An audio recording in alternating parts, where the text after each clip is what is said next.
today we are talking about corruption within the Nigerian police force. Of course, we are all, I assume we're all conversant with all of the issues. Well, the Senate has set up an 8-man ad hoc committee to investigate allegations of misappropriation of funds, misuse of office, corruption, nepotism, amongst others, which has been brought against the Inspector General of Police, Mr. Ibrahim Idris.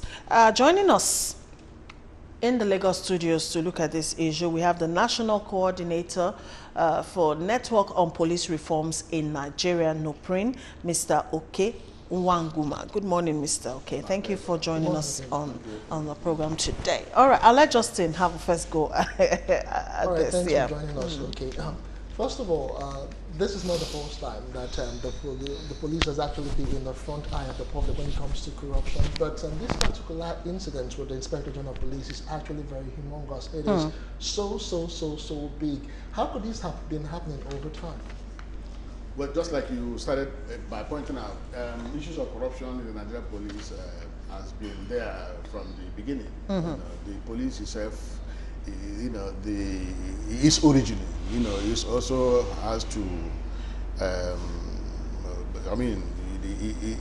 Nigeria inherited a colonial police that was founded on corruption and brutality.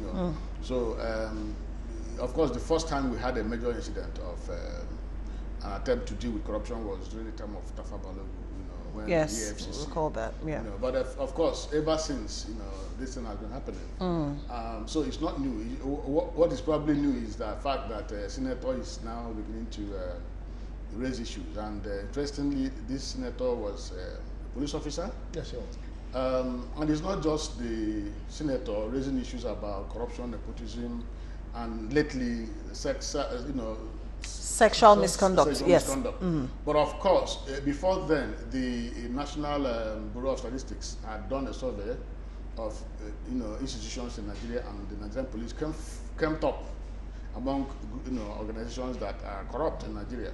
And then recently, I think it was today, one Aisha.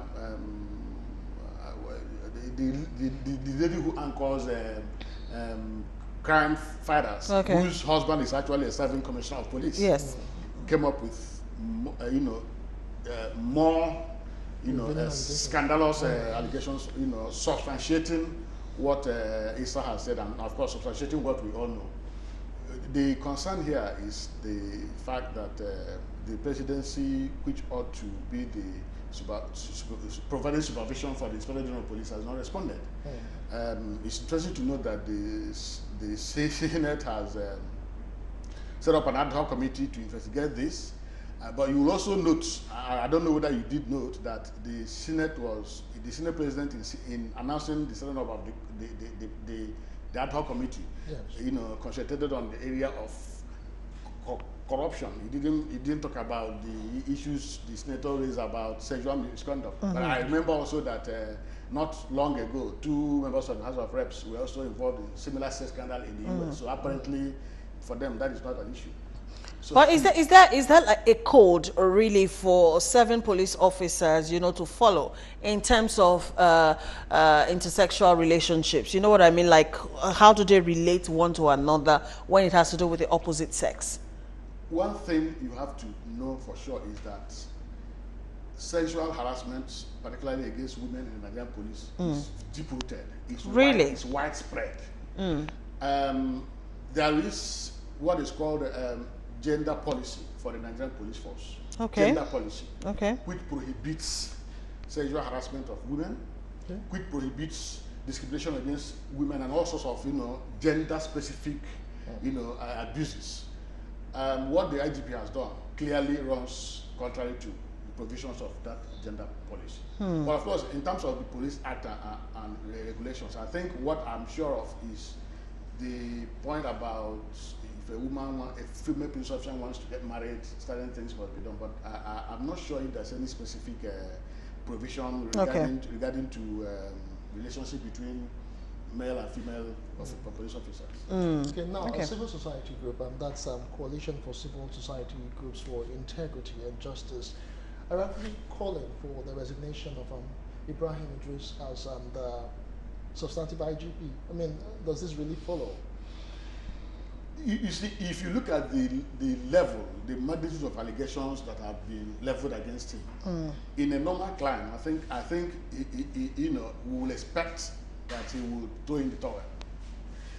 If he didn't do that, I had expected that the Minister of Interior, which supervises the Office of the Inspector General of Police, should have intervened, or at least the President who appoints IG ought to have intervened.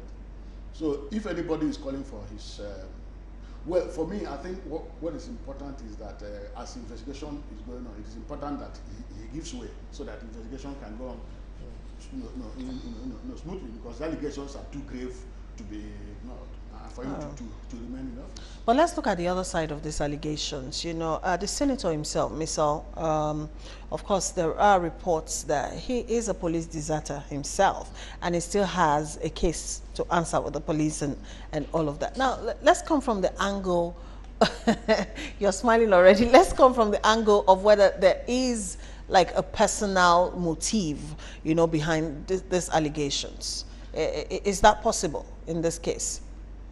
Well, in the first place, if Misal is actually a deserter, and the police didn't know this or didn't take action before all this while came up with these allegations, okay, then there's something wrong about that. But by the way, the Police Service Commission has come. Misal said he's not a deserter, that he resigned properly, and the Police Service Commission has said yes, he resigned properly. So I don't see, you know, what the point is about his being a deserter, because the police hasn't shown evidence. He presented a document showing his resignation, and the Police Service Commission said it is valid. So I don't know why the police is coming up at this stage to bring up that allegation. Now, this amount, you know, that we're talking about that's been misappropriated, 120 billion naira. That's a lot of money. In the first place, I didn't know the police handle, you know, money as much as that, money to that extent. You know, recently the Inspector General of Police, you know, revived this effort by the police to have a police trust fund, you know, and the bill is currently, you know, pending before this Senate. Okay. I think a public hearing has been held. Okay. But it wasn't his initiative. The effort to have a police trust fund has been a long-standing, you know, effort which he only came up to that. But the point then is, the emphasis seems to be on more fund for the police. Police is under-resourced. Police is underfunded. If you ask the police how much is your budget, can you show us your budget? They make it secret. They don't want to say how much they get. Now, beyond this, the funds statutorily allocated to the police in the budget, police gets a lot of money. State commissioners of police give them money, give them vehicles and other properties, banks. Yes, I know about community support and all of that to the police. So you know, but when it comes to physical cash of that magnitude. That's the point I'm making. The amount of money that individuals donate to the police are so much, and because they are not accounted, okay, it's difficult to know. Okay. You know, so when they say they are underfunded, we need to take all this into account to know whether indeed. You know. But what does the code, the police codes, what do they say as regards monies being collected? For instance, it's been alleged that the IGP makes about 10 billion monthly from oil companies and other private individuals who use special protection from the security agencies. Is this a misnomer? The problem with this is that all these funds, all this money that have been talked about, they don't go into the police account. Okay. They seem to be under the control, you know, of whoever is boss. Okay. And so that is where the problem lies, and he determines what he does with the funds. Okay. And yet, at this, you know, states, commands, even the divisions are staff of funds. When such huge amounts of money keep coming into the police, that is the problem. But then again, what is the right procedure as regards, I really want to understand what the police code say as regards posting our police, because most times we complain of Nigeria being under police, but yet the crop of police officers are being posted to high net worth individuals and oil companies and all of that. What does the code say about that, posting policemen to these private places? You note that every successive Inspector General of Police has come up to say, no, we're going to withdraw police officers that are attached to private individuals, because if you take count, you find out that the number of police officers that are attached to individuals, attached to other, private duties, far outweigh the number. In fact, the former Inspector General of Police, the number is huge. Yeah. Said at the end of the day, those who are involved in operations are less than 150,000. So that tells you, the problem that comes with assigning, police officers to individuals, and it is not the right thing to do, because what it means is that the ordinary citizens who constitute the majority I was going to ask are that, left. because if some of them should have special protection, what happens?